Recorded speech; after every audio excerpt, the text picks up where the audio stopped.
नमस्कार विद्यार्थी मित्रांनो, आजच्या व्हिडिओमध्ये आपल्याला भारताचा नीती आयोगाचा मल्टी डायमेन्शनल पॉवर्टी इंडेक्स हा बघायचा आहे. आता बघा, मागच्या व्हिडिओमध्ये आपण ग्लोबल MPI बघितला आणि ग्लोबल MPI मध्ये भारताची सिच्युएशन बघितली. पण आता जो बघायचा आहे तो भारताचा एक सेपरेट MPI आहे.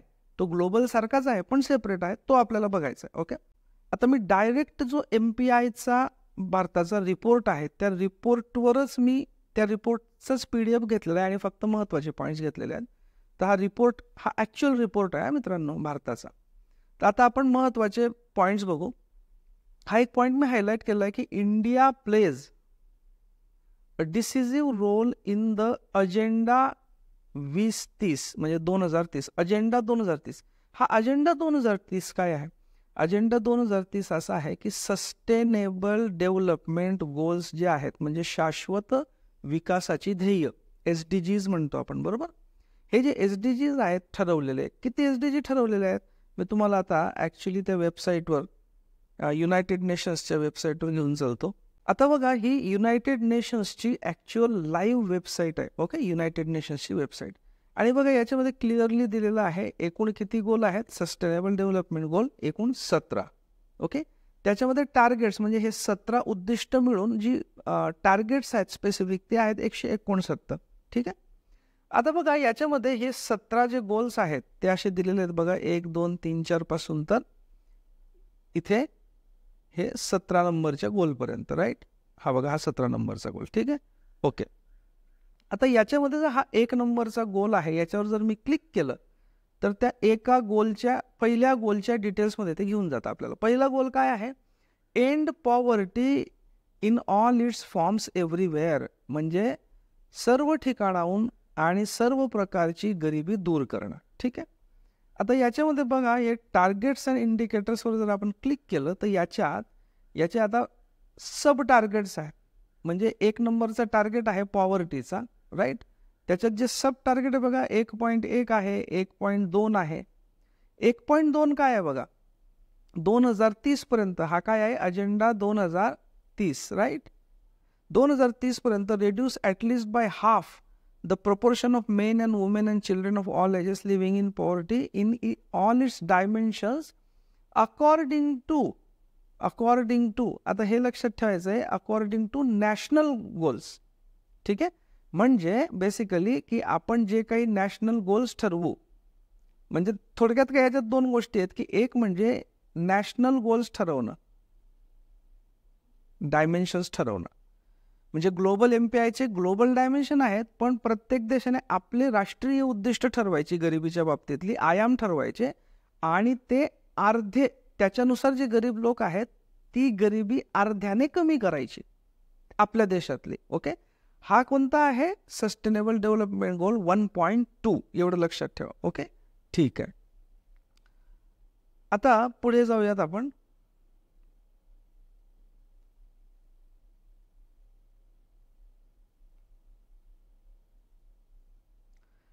Government of India has acknowledged the significance of global MPI under the mandate of Global Indices for Reform and Action. याचं शॉर्ट फॉर्म आहे GIRG, GIRG. हे कशाच्या अंडर करत आहे? आपल्या देशाने GIRG ॲक्सेप्ट केलेलं आहे, GIRGचा मॅन्डेट ॲक्सेप्ट केलेला आहे. हे GIRG काय आहे लक्षात ठेवा, शॉर्ट फॉर्म याचा कधी विचारला गेला तर ग्लोबल इंडायसेस म्हणजे वैश्विक निदर्शक फॉर रिफॉर्म अँड ॲक्शन. म्हणजे वर्ल्ड लेवलवर, जागतिक स्तरावर कोणत्या कोणत्या गोष्टींमध्ये रिफॉर्म म्हणजे सुधारणा घडवून आणणं गरजेचं आहे आणि कोणत्या बाबतीत ॲक्शन घेणं गरजेचं आहे, याचे काही जागतिक निदर्शक ठरवले गेलेले आहेत युनायटेड नेशन्सद्वारे. तर या जागतिक निदर्शकातला एक निदर्शक आहे ग्लोबल MPI आणि आपण हे जागतिक निदर्शक आणि त्याच्यावर आधारित काय सुधारणा करता येतील आणि काय ॲक्शन्स घेता येतील हे स्वीकारलेलं असल्यामुळे त्याच्या अंडर MPI येत असल्यामुळे आपण MPIवर देखील काम करत आहोत. ओके, ठीक आहे. एक महत्त्वाची गोष्ट आता, NITI Aayog as the nodal agency for MPI. This is very important. So भारतामध्ये MPI म्हणजे मल्टी डायमेन्शनल पॉवर्टी इंडेक्स ठरवण्यासाठी, त्याचं मॉनिटरिंग करण्यासाठी नोडल एजन्सी म्हणजे एक केंद्रीय यंत्रणा कोणती आहे, तर ती आहे नीती आयोग. हे पक्क लक्षात ठेव. Okay, it has been responsible for constructing and Indianise index for monitoring performance. म्हणजे भारताचाच एक राष्ट्रीय हे तयार करणं, MPI तयार करणं, हे कोणाचं काम आहे, नीती आयोगाचं. कारण ती नोडल एजन्सी आहे MPI साठी, केंद्रीय यंत्रणा आहे. ओके, ठीक आहे, पुढे जाऊयात.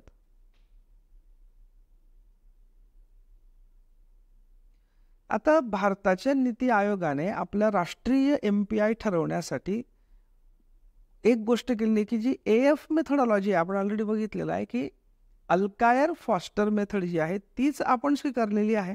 ओके, जी ग्लोबल MPI मध्ये वापरली जाते. इनफॅक्ट ही पद्धत आपण डिटेल बघितलेली आहे, त्यामुळे परत रिपीट करत नाही. ओके, नंतर जे ग्लोबल MPI आहे, ग्लोबल MPI मध्ये 10 निदर्शक आहेत, आपल्याला माहित आहेत. किती?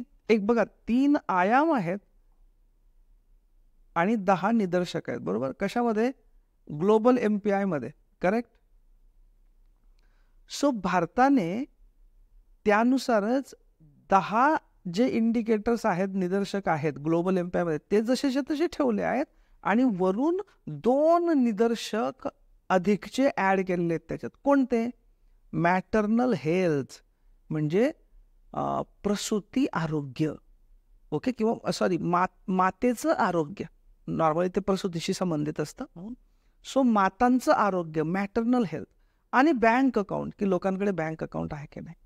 ओके, आणि हे कशासाठी की आपल्या नॅशनल प्रायोरिटीज आहेत. म्हणजे आपले एक आपला देश म्हणून आपला जो प्राधान्यक्रम आहे याच्यामध्ये मातांचं आरोग्य आणि बँक अकाउंट, ज्याच्याने फायनान्शियल इन्क्लुजन म्हणजे आर्थिकदृष्ट्या लोक जुळतात, त्याच्यासाठी बँक अकाउंट, हे 2 गोष्टी आपल्या प्रायोरिटीमध्ये आहेत, म्हणून या 2 गोष्टी ठरवलेल्या आहेत. Okay, okay.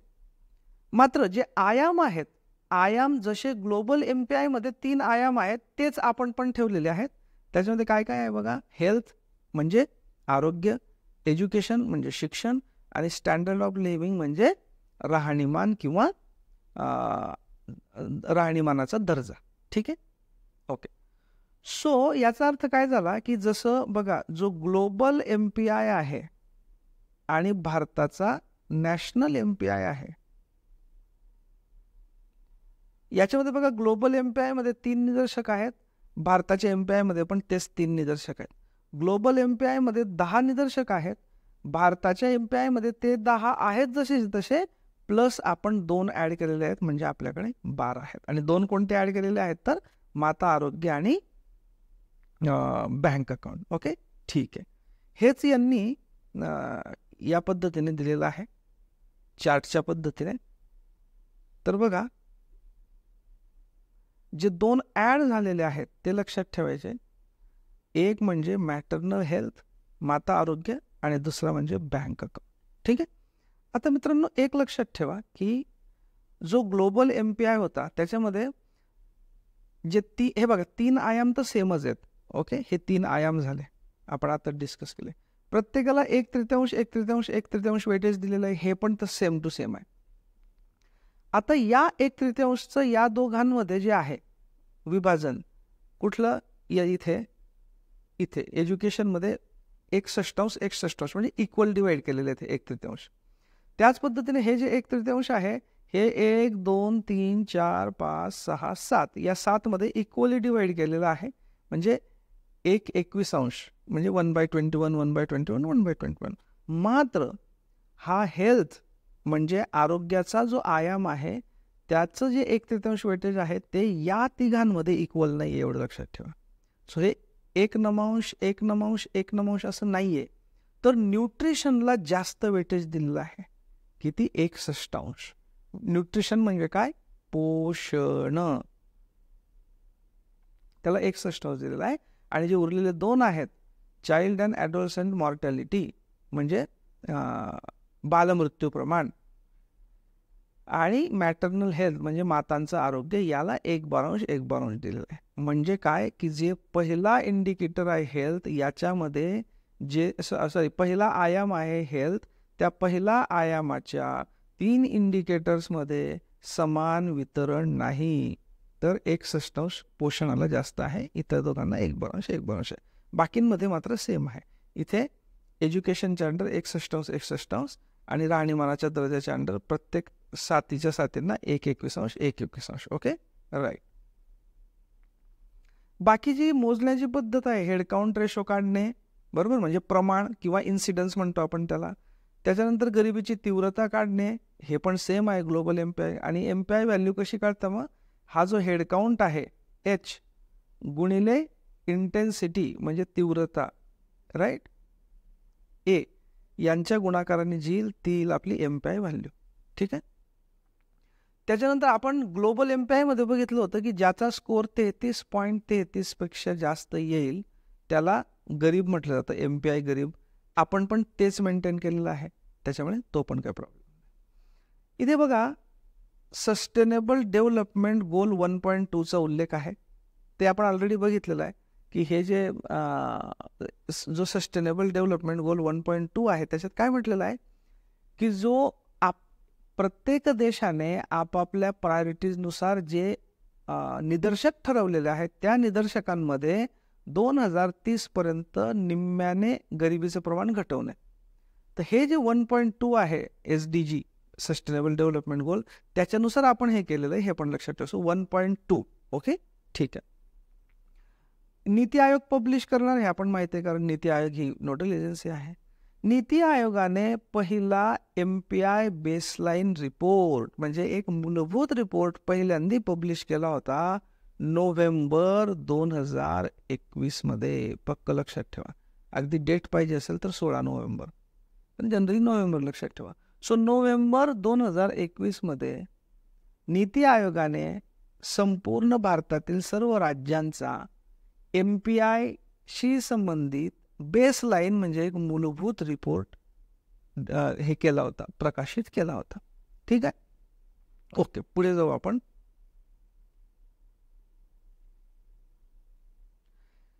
आता तो जो रिपोर्ट होता त्या रिपोर्टमध्ये जी आकडेवारी वापरलेली होती ती आकडेवारी होती, 1 मिनिट, येस, ती जी आकडेवारी होती, अजून थोडं मोठं करतो जेणेकरून तुम्हाला दिसेल. येस, ओके, अच्छा. सो आपल्याला एक माहित आहे की बेसलाईन रिपोर्ट कधी पब्लिश झाला होता? बेसलाईन रिपोर्ट नोव्हेंबर 2021 मध्ये, राईट, नोव्हेंबर 2021. त्याच्यानंतरचा एक फॉलोअप रिपोर्ट आता 2023 मध्ये पब्लिश झालेला आहे, म्हणून हा लेटेस्ट आहे. त्याचं नाव आहे the national multi dimensional poverty index a progress review 2023. की बाबा 21 पासून पुढे अजून काय प्रगती झाली. याच्यात सर्व 36 राज्य आणि केंद्रशासित प्रदेशांचा समावेश करण्यात आलेला आहे, 707 जिल्ह्यांचा समावेश करण्यात आलेला आहे आणि 12 आयाम आहेत, आपल्याला माहीतच आहे. ओके, आता बघा हा बेसलाईन रिपोर्ट जो होता 2021चा, हा बेसलाईन रिपोर्ट तयार करण्यासाठी जो डेटा माहिती वापरली गेली होती ती होती NFHS राऊंड 4 2015-16ची. NFHS म्हणजे काय? National family health survey. Okay, याचा 4था राऊंड आणि याच्यात आकडेवारी कशाची होती? 2015-16ची. ओके, सो हा जो 2021 मध्ये बेसलाईन रिपोर्ट तयार झाला होता हा कशावर आधारित होता? कोणत्या माहितीवर आधारित होता? NFHS round 4. आणि त्या NFHS राऊंड 4 मध्ये कोणत्या सालची माहिती होती? 2015-16ची. आता हा जो प्रोग्रेस रिपोर्ट आहे 2023चा, याच्यामध्ये लेटेस्ट आकडेवारी वापरली गेली नंतरची, ती म्हणजे NFHS राऊंड 5. आधी 4 होता, आता 5 राऊंड, 5th राऊंड. आणि याच्यामध्ये कधीची आकडेवारी आहे? 19-20ची. आधीच्या 21च्या रिपोर्टमध्ये होती 15-16ची आकडेवारी, आताच्या रिपोर्टमध्ये 19-20ची आकडेवारी, राईट. ओके, आता मग या 23च्या रिपोर्टमध्ये काय काय सापडले? की रिझल्ट, स्टीप डिक्लाइन इन पॉवर्टीमध्ये म्हणजेच गरिबीमध्ये प्रचंड मोठ्या प्रमाणावर घट झालेली आहे. कशाच्या कंपॅरिझनमध्ये? 2015-16 ते 2019-20 म्हणजे 2015-16च्या कंपॅरिझनला 2019-20 मध्ये फार मोठ्या प्रमाणावर गरिबीत घट झालेली आहे, असं हा आपला नॅशनल MPI रिपोर्ट सांगतो. मग काय आहे त्याचे विशेष सॅलिएंट फीचर्स हे पक्क लक्षात ठेवा. पहिला मुद्दा, जो पॉवर्टीचा हेडकाउंट रेशो असतो. हेडकाउंट रेशो म्हणजे काय? हेडकाउंट रेशो म्हणजे एकूण लोकसंख्येपैकी किती लोकसंख्या या MPIच्या नुसार गरीब आहे, ती लोकसंख्या म्हणजे हेडकाउंट रेशो. तर 2015-16 मध्ये होती ती 24.85 आणि आता ती झालेली आहे 14.96 ओव्हरऑल देशामध्ये. कधी 2019-20 मध्ये, 2019 ते 21 मध्ये, म्हणजे 19-21च्या डेटानुसार. सो मित्रांनो लक्षात ठेवा की जर आता विचारलं की नीती आयोगाच्या MPI रिपोर्ट 2023 नुसार भारतात MPI गरिबीची संख्या किती आहे टक्केवारी, तर 14.96, म्हणजे साधारणतः 15% धरून चला तुम्ही. किती? 14.96. 15-16 पासून ते 19-21 पर्यंत किती लोक गरिबीच्या वर आलेले आहेत किंवा MPI गरीब राहिलेले नाहीत, तर 135 मिलियन म्हणजे 13.5 कोटी. कधी? 15 ते 19च्या काळामध्ये, म्हणजे साधारणतः 4 वर्षाच्या काळामध्ये किती बाहेर पडले गरिबीतनं? 13.5 कोटी. ठीक आहे, ओके. या रिपोर्टमध्ये पुढे असं म्हटलेलं आहे की जो SDG टार्गेट 1.2 आहे. SDG टार्गेट 1.2 काय आहे? पहिला मुद्दा म्हणजे आपल्या राज्याने आपला आधी तर MPI बनवावा, आणि दुसरं, या MPI नुसार जितके गरीब असतील त्यांचं प्रमाण 2030 पर्यंत निम्म्याने म्हणजे 50% कमी करायचं, म्हणजेच अर्ध करायचं. हा आहे सस्टेनेबल डेव्हलपमेंट गोल 1.2. तर भारताचं म्हणणं असं आहे की ऑलरेडी बघा, आम्ही 15-16 पासून, 15-16 मध्ये साधारणतः 25% होतं आणि आता 15%, म्हणजे जवळपास आम्ही निम्मे करतच आलेलो आहे. त्यामुळे आम्हाला 2030 पर्यंत पण वाट पाहावी लागणार नाही. ते SDG 1.2 टार्गेट आम्ही त्याच्या आधीच कंप्लीट करू. ठीक आहे. पुढचा महत्वाचा मुद्दा काय याच्यातला? मुद्दा असा आहे की सर्व जे 12 इंडिकेटर आहेत, 12 इंडिकेटर लक्षात ठेवा. नॅशनल MPI मध्ये किती इंडिकेटर आहेत? 12. ग्लोबल MPI मध्ये किती इंडिकेटर आहेत? 10. तर सर्व 12 इंडिकेटर निदर्शक जे आहेत त्या सगळ्यांमध्ये गरिबी कमी झालेली आहे. आणि त्यानुसार सरकार म्हणतं किंवा सरकारने जे एकदम स्पेसिफिक गरिबी कमी करण्यासाठी उपाय योजले आहेत, त्या उपायांचं हे त्या उपायांमुळे ही गरिबी कमी होते. ओके. पुढचा मुद्दा असा आहे की हा रिपोर्ट असं म्हणतो की fastest decline in percentage of multidimensional poor in rural areas. आता ओव्हरऑल तर कमी झालंच आहे, बरोबर, साधारणतः 25% पासून 15% पर्यंत आलेलं आहे, 14.98. करेक्ट. याच्यात कशाचं जास्त वाटा आहे? तर ग्रामीण भागामध्ये 15-16च्या डेटानुसार जवळपास 32.59% MPI पुअर होते. आता ते 19.28 इतके आहेत. म्हणजे आपण जर 32 राऊंड फिगर घेतले आणि 19 राऊंड फिगर घेतले तर किती? 9 3 12 हातचा एक 13% पॉइंटने कमी झालेली आहे. म्हणजे प्रचंड मोठी इम्प्रूव्हमेंट झालेली आहे. कशामध्ये? रुरल एरिया, ग्रामीण भागामध्ये. त्या मानाने शहरी भागामध्ये म्हणजे अर्बन एरियामध्ये कमी झालेली आहे पॉवर्टी, गरिबी, MPI गरिबी. पण ती ग्रामीण भागात जितकी प्रचंड कमी झालेली आहे तेवढी शहरी भागात नाही झालेली. शहरी भागात आधीच कमी आहे गरिबी, 8.65% होती 2015-16च्या डेटानुसार. 19-21च्या डेटानुसार ती खाली आलेली आहे 5.27. सो आधीच एकतर नागरी भागामध्ये कमी आहे, ती अजून कमी झालेली आहे. पण जितक्या प्रमाणात म्हणजे मागचं वर्सेस आताचं कम्पेअर केलं तर ते मात्र रुरल एरियामध्ये झालेलं आहे. किती? जवळपास 13% पॉईंटने कमी झालं आहे. 32 पासून कितीवर आलेलं आहे? 19वर आलेलं आहे. ओके. सो आत्ता जर बघितलं 2019-21च्या डाटानुसार तर ग्रामीण भागात गरिबी किती आहे? 19.28 ही घेतली बघा आपण. आणि शहरी भागामध्ये 19-21 नुसार किती आहे? 5.27. बरोबर. आणि ओव्हरऑल किती आहे आपल्याला माहिती आहे? 14.98. करेक्ट.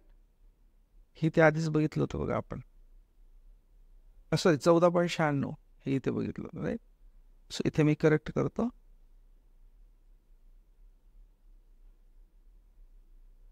$14.96 ओव्हरऑल.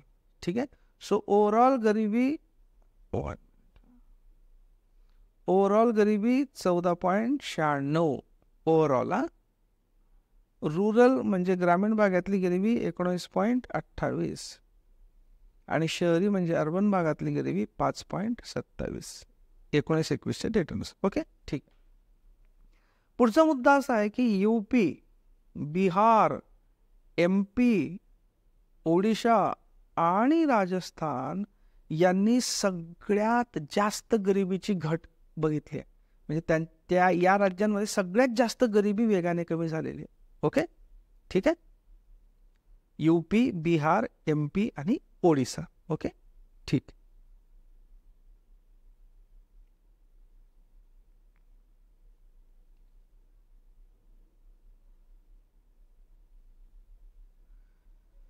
सो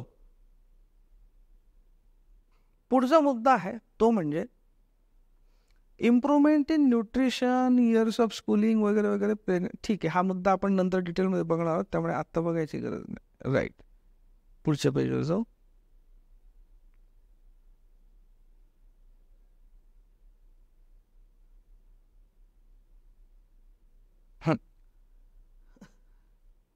आपण नॅशनल MPI जवळपास अर्धा केलेला आहे. आपण बघितलंच ना की आधी किती होतं, 24.85, आता 14.96 मधले. तसं बघायला गेलं तर जवळपास अर्धा आपण केले, अर्ध्याने कमी केलेले गरीब हे आपण बघितलेलंच आहे. कितीने कमी झाले? 9.89% कमी झाले. 9.89% पॉईंटने. हा 9.89 कसं आलं? 14.85 मधून 14.96, 24.85 मधून 14.96 मायनस केले, म्हणजे इतके पर्सेंटेज पॉईंट कमी झाले. किती लोक गरिबी रेषेत मधून वर आले? 13.5 कोटी, बरोबर, म्हणजे 135 मिलियन. हे पण आपल्याला माहित आहे. SDG टार्गेट 1.2चा आपण अचीव्ह करतोय, त्याच्यामुळे हे सगळं ठीक आहे. ठीक आहे, याच्यात हे आपण ऑलरेडी बघितलेले पॉईंट रिपीट करण्यात गरज नाही. ओके, हां, आपण हे पण बघितलं की ग्रामीण भागामध्ये 15-16 मध्ये 32.59 होती, ती आता 19.28 झालेली आहे. म्हणजे खूप मोठा फरक पडलेला आहे गरिबीमध्ये. अर्बन म्हणजे शहरी भागात पण कमी झालेली आहे, पण ती तितकी कमी झालेली नाही जितकी ग्रामीण भागात कमी झाली, पण शहरी भागात आधीच कमी आहे, हे पण आपण बघितलंय. सो जर हा प्रश्न विचारला गेला की ग्रामीण भागात जास्त वेगाने कमी झाली की शहरी भागात जास्त वेगाने कमी झाली, तर त्याचं उत्तर येईल ग्रामीण भाग. पण ग्रामीण भागात जास्त गरिबी आहे का शहरी भागात जास्त गरिबी, हे विचारलं तर त्याचं उत्तर असेल ते पण ग्रामीण भागच. ओके, आणि हे विचारलं की ग्रामीण भागात गरिबी कमी आहे का शहरी भागात, तर त्याचं उत्तर असेल शहरी भाग. ठीक आहे, ओके. सो हे पण सगळे पॉईंट आपण बघितले. Will move to next. हा बघा एक कंपॅरेटिव्ह चार्ट आहे. याच्यामध्ये बघा डार्क हिरवा म्हणजे खूप कमी गरिबी, फिकट हिरवा म्हणजे कमी गरिबी, आणि नंतर ही इकडे गरिबी वाढत जाते. हा गर्द लाल म्हणजे जास्त गरिबी. सो हा आहे 15-16चा नकाशा आणि हा आहे 19-20चा नकाशा. तुम्ही जर बघितलं तर 15-16 मध्ये अतिशय कमी गरिबी असलेले जे राज्य होते ते कोणते होते बघा? केरळ, तामिळनाडू, आंध्र प्रदेश, इकडे मिझोराम, इकडे सिक्कीम, त्यानंतर इकडे लडाख, त्यानंतर इथे हरियाणा, पंजाब, हिमाचल प्रदेश. ओके, आता 2019-21चा जर डेटा घेतला तर बघा जे फिकट हिरवे होते ते डार्क हिरवे झालेले आहेत. कोणते कोणते? म्हणजे याच्यात गरिबी कमी झालेली. महाराष्ट्रात कमी झाली आहे, गुजरातमध्ये कमी झाली. बघा गुजरात इथून डार्क हिरवा झाला, महाराष्ट्र फिकट हिरवा होता, डार्क हिरवा झाला, कर्नाटक फिकट हिरव्याचा डार्क झाला, तेलंगणा डार्क झाला, राईट. इकडे पश्चिम बंगाल पण डार्क झाला. 15-16 मध्ये बिहार पूर्ण लाल होता, लाल जर्द, म्हणजे तिथे गरिबी खूप जास्त होती. तो आता थोडा फिकट लाल झाला, म्हणजे गुलाबी झाला, म्हणजे तिथे पण गरिबी खूप कमी झाली. Okay, right. आणि मात्र एक उलट हे दिसतं आहे की नाही, हे पण बरोबरच आहे, हे पण याच्यामध्ये पण इम्प्रूव्ह झाली, म्हणजे ओव्हरऑल सगळीकडे इम्प्रूव्ह झाली. एका राज्यामध्ये मात्र बदल नाही झाला, तो म्हणजे मेघालय. बघा मेघालय आधी पण तसाच होता आणि आता पण तसाच आहे. ठीक, ओके. हां, आता सगळ्यात जास्त गरिबी कुठे आणि सगळ्यात कमी गरिबी कुठे?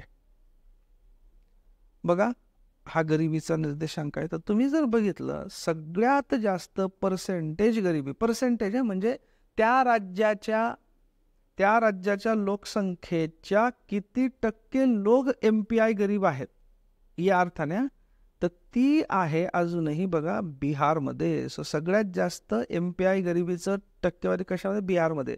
2 नंबर झारखंड आणि 3 नंबर मेघालय आहे. ठीक आहे. आता याच्यात हा जो फिकट रंगवाला आहे ना, हा 2015-16 वाला आहे आणि हा डार्कवाला म्हणजे 19-21चा आहे. सो बिहार आधी पण टॉपलाच होता 15-16ला, आता पण टॉपलाच आहे, पण गरिबीचं प्रमाण मात्र कमी झालं. 2 नंबरला झारखंड होता आधी पण, बघा इथे आधी पण झारखंडच होता, आता पण झारखंड आहे, पण रिडक्शन झालेलं आहे. 3 नंबरला आधी UP होता. बघा बघा हे जे आहे ना, हे 3 नंबरचं, एक मिनिट मी तुम्हाला व्यवस्थित दाखवतो.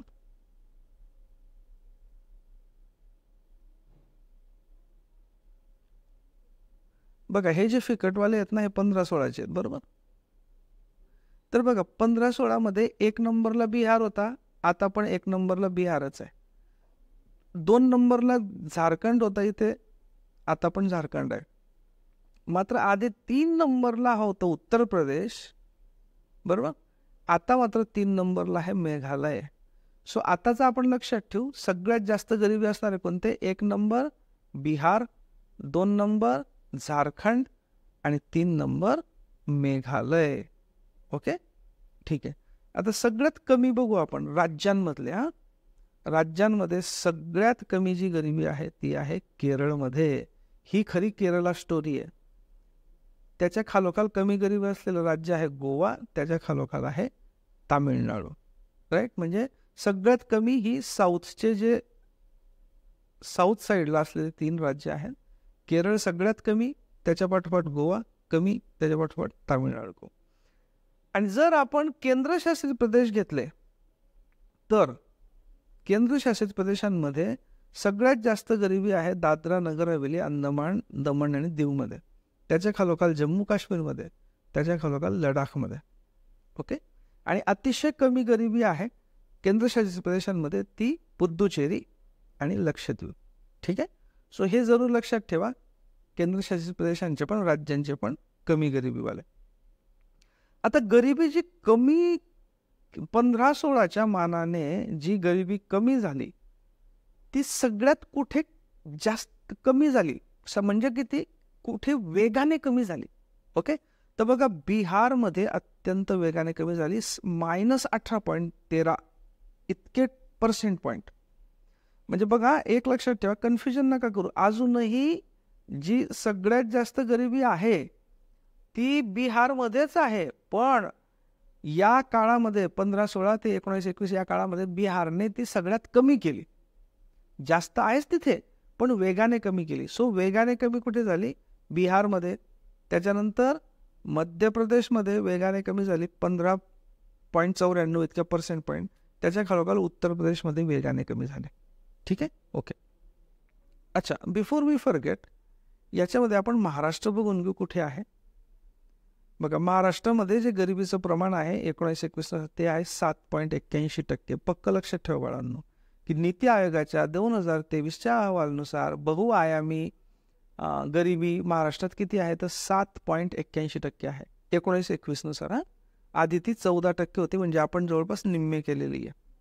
ओके, जो कमी आहे वेगाने कुठे कुठे कमी झालेली आहे, 1 नंबर बिहारमध्ये, 2 नंबर मध्य प्रदेशमध्ये, 3 नंबर उत्तर प्रदेशमध्ये.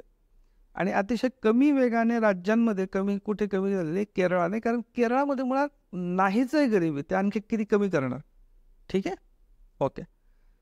जर आपण केंद्रशासित प्रदेश घेतले तर वेगाने कमी झालेली आहे दादरा नगर हवेलीमध्ये. आणि आपल्याला माहिती आहे की दादरा नगर हवेलीमध्ये सगळ्यात जास्त गरीब आहेत, म्हणजे केंद्रशासित प्रदेशांमध्ये. ओके, म्हणून त्याचा रेट पण जास्त आहे कमी करण्याचा. सगळ्यात कमी रेट आहे गरिबी कमी करण्याचा, तो आहे लक्षद्वीपमध्ये. ठीक आहे. हे जिल्ह्यांचं कंपॅरिझन आहे. हे बघा लगेच आपल्याला कळतं. हे इथे बघा बरेचसे लाल वगैरे इथे दिसतात, बरोबर, म्हणजे जास्त गरिबीवाले 15-16मध्ये.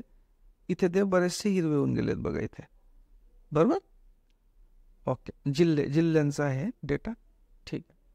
आता गव्हर्नमेंट हे जी एवढी मोठ्या प्रमाणावर गरिबी कमी झाली याचं श्रेय शासनाने कोणत्या योजनांना दिलेलं आहे ते पण बघा. कोणत्या योजनांना दिलेलं आहे? नंबर 1 स्वच्छ भारत मिशन, जल जीवन मिशन, पोषण अभियान, समग्र शिक्षा, प्रधानमंत्री सहज बिजली हर घर योजना, प्रधानमंत्री उज्ज्वला योजना, प्रधानमंत्री जन धन योजना, प्रधानमंत्री आवास योजना. ओके, आणि अजून कित्येक. सो या बेसिकली योजना आहेत ज्याला शासनाने श्रेय दिलेलं आहे. ओके, ठीक आहे. पुढे जाऊया आपण. हे बघा, शासनाने हा MPIचा सगळा एक्सरसाइज करण्यासाठी, MPI काढण्यासाठी वगैरे वगैरे एक कमिटी नेमलेली आहे. तिला म्हणतात MPI कोऑर्डिनेशन कमिटी. काय? MPI म्हणजे multi dimensional poverty index coordination committee, म्हणजे समन्वय समिती. ओके, याच्यामध्ये नीती आयोग नोडल एजन्सी आपल्याला माहीत आहे. इतर ज्या मिनिस्ट्रीज आहेत त्या मी हे शेअर करणारच आहे PPT. याच्यामध्ये फक्त बघून ठेवा, एक नजर टाकून ठेवा. साधारणतः जे इंडिकेटर्स आहेत, निदर्शक आहेत, त्याच्याशी संबंधित सगळी मंत्रालय याच्यात येतात. Okay, statistic and programme implementation हे कशासाठी येतं? कारण इथनं आपल्याला डेटा हवा असतो. वुमन अँड चाइल्ड डेव्हलपमेंट म्हणजे महिला व बालविकास मंत्रालय, पेट्रोलियम नॅचरल गॅस, कारण इंधन हे एक इंडिकेटर आहे, बरोबर. मिनिस्ट्री ऑफ पॉवर, कारण इलेक्ट्रिसिटी हा एक हे आहे. सो हे डिपार्टमेंट आहेत. एकूण बघा, नीती आयोगासहित 12 हे आहेत. ओके, सो नीती आयोग अधिक 11 मंत्रालय वेगवेगळे, ठीक आहे. आणि टेक्निकल पार्टनर्स कोण आहेत? UNDP आपल्याला माहिती आहे, कारण युनायटेड नेशन्स डेव्हलपमेंट प्रोग्राम याच्यातर्फेच पब्लिश केलं जातं MPI. आणि Oxford Poverty and Human Development Initiative, तर यांनीच मुळात डेव्हलप केलं जातं, बरोबर. OPHI यांची सुद्धा मदत घेतली जाते. ओके, पुढे बघूया. अच्छा, हे प्रत्येक हे जे 12 इंडिकेटर्स आहेत ना मुलांना, 12 इंडिकेटर्स कसे मोजायचे हे या तक्त्यामध्ये दिलेलं आहे. तुम्ही पाठ वगैरे करायचं गरज नाही. तुम्हाला वेळ असेल तर एकदा बघून ठेवा की बाबा, आता समजा हे आहे इयर्स ऑफ स्कूलिंग, हे कसं मोजायचं, म्हणजे शाळेत गेलेल्या दिवसांचं प्रमाण. तर not even 1 member of the household aged 10 years or older has completed 6 years of schooling. जर एखाद्या कुटुंबातल्या एकाही सदस्याने की जो 10 वर्ष किंवा 10 वर्षापेक्षा जास्त आहे, त्याने जर कमीत कमी 6 वर्षांचं सुद्धा स्कूलिंग केलेलं नसेल, म्हणजे तो 6 वर्षसुद्धा शाळेत गेलेला नसेल, तर तो डेप्राइव्ड म्हणजे अभाव समजला जाईल. अशा सगळ्या अभावांच्या डेफिनेशन दिलेल्या आहेत. मला वाटतं करण्याची काही गरज नाही. ओके, ठीक आहे. आता बघा, हे डिटेल्स जे दिलेले आहेत याच्यामध्ये आपण महाराष्ट्राचं फक्त बघून येऊ. महाराष्ट्राचा पॉप्युलेशन शेअर म्हणजे देशाच्या एकूण लोकसंख्येमध्ये महाराष्ट्राची लोकसंख्या किती आहे? 9.12% आहे. हेडकाउंट रेशो 7.81% आहे 19-21 मध्ये, म्हणजेच गरिबीचं प्रमाण. हे लक्षात ठेवा, 7.81.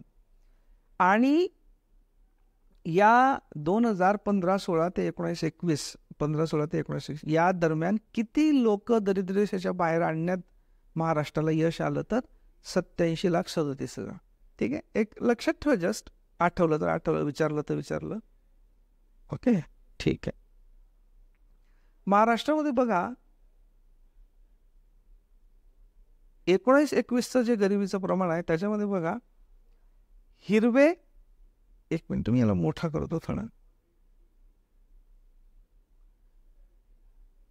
हिरवा रंग म्हणजे कमी गरिबी. तर बघा, तुम्ही जर बघितलं, हा सगळा कमी गरिबीचा पट्टा आहे. हा कोणता आहे बघा? हा पश्चिम महाराष्ट्र आहे, बरोबर. आणि हा थोडासा विदर्भाच्या साईडचा आहे, म्हणजे विदर्भातले पण मुख्य जिल्हे जे नागपूर, भंडारा वगैरे ते. सो पश्चिम महाराष्ट्र अख्खा कमी गरिबीचा आहे. विदर्भातले हे 4 मेन जिल्हे कमी गरिबीचे, तर मध्ये हे 2 जिल्हे आहेत.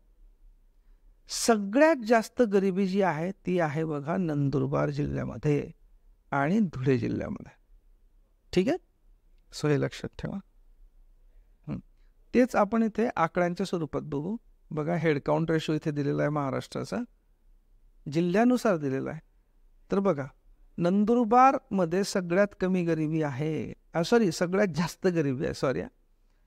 15-16चा आकडा घेतला तर तिथे जवळपास निम्मे म्हणजे 52.12% गरिबी होती. आणि आता सुद्धा ही गरिबी बरीच कमी झालेली असली तरी ती टॉपलाच आहे. म्हणजे सगळ्या जिल्ह्यांमध्ये जर आपण बघितले ना ही अशी लाईन, तर अजूनही नंदुरबार जिल्हा टॉपला आहे. 33.17% इतके गरीब आहेत तिथे त्याच्या लोकसंख्येच्या, बरोबर. सो सर्वात जास्त गरिबी कोणत्या जिल्ह्यामध्ये? नंदुरबार. 2 नंबरला कोण? धुळे. 3 नंबरला परभणी. 4 नंबरला वाशिम. ओके. आणि सगळ्यात कमी गरिबी असणारे जिल्हे कोणते आहेत? खालून बघू आपण. सगळ्यात कमी गरिबी असणारा मुंबई उपनगर, नंतर मुंबई. सो सगळ्यात कमी, लक्षात ठेवा, मुंबई उपनगर आणि मुंबई हे 2 वेगवेगळे जिल्हे आहेत. सो सगळ्यात कमी गरिबी आहे मुंबई उपनगरामध्ये. त्याच्यानंतर त्याच्या खालोखाल कमी गरिबी मुंबईमध्ये, त्याच्या खालोखाल कमी गरिबी नागपूरमध्ये, त्याच्या खालोखाल सांगलीमध्ये. सो हे बॉटमचे आहेत, म्हणजे जिथे कमी गरिबी आहे. ओके, ठीक. आता सगळ्यात जास्त वेगाने कोणी गरिबी कमी केलेली आहे जिल्ह्यांमध्ये महाराष्ट्रातल्या? तर ऑब्व्हियसली नंदुरबारने कमी केलेली आहे 1 नंबरला. म्हणजे नंदुरबार गरिबीमध्ये पण टॉपला आहे, पण तो तितक्याच वेगाने कमी होते तिथली गरिबी. ओके. सो वेग जर विचारला, दर जर विचारला, कमी करण्याचा दर, तर त्याच्यात पण 1 नंबरला नंदुरबार आहे. मात्र 2 नंबरला हिंगोली आहे. आता सगळ्यात जास्त गरिबीमध्ये 1 नंबरला नंदुरबारच होता, पण सगळ्यात जास्त गरिबीमध्ये 2 नंबरला धुळे होता. पण धुळ्याचा अजूनही कमी करण्याचा वेग इतका फारसा नाहीये. म्हणजे याचा अर्थ की धुळे अजूनही बरेच गरिबी धुळ्यामध्ये आहे. सो वेगाने कमी करण्यामध्ये 2 नंबरला हिंगोली होता, 3 नंबरला नांदेड होता. ठीक आहे, ओके. सो मित्रांनो, जो आपला भारताचा हा MPI आहे, याच्यातले हे महत्त्वाचे पॉईंट्स होते. याच्या व्यतिरिक्त पण अनेक डेटा आहे, पण मला वाटतं की तो फारसा महत्त्वाचा नाही. अच्छा, गरिबी कमी करण्याच्या याच्यामध्ये दरामध्ये रायगड सगळ्यात खाली आहे, त्याच्या खालोखाल भंडारा आहे, म्हणजे कमी वेग आहे. पुणे, त्याचा पण कमी आहे. सो सगळ्यात बॉटमला कोण आहे? रायगड आहे. ठीक आहे, ओके. दरामध्ये. अदरवाईज गरिबीमध्ये सगळ्यात बॉटमला कोण आहे? मुंबई उपनगर. ओके, ठीक. सो हे महत्त्वाचे आकडे होते आपल्या नॅशनल MPIचे. आणि विशेष करून हे आकडे नॅशनल MPI 2023चे आहेत, लेटेस्ट आहेत, आणि त्याच्यामुळे हे जरूर लक्षात ठेवा. Okay. So thank you very much. पुन्हा भेटू पुढच्या व्हिडिओमध्ये.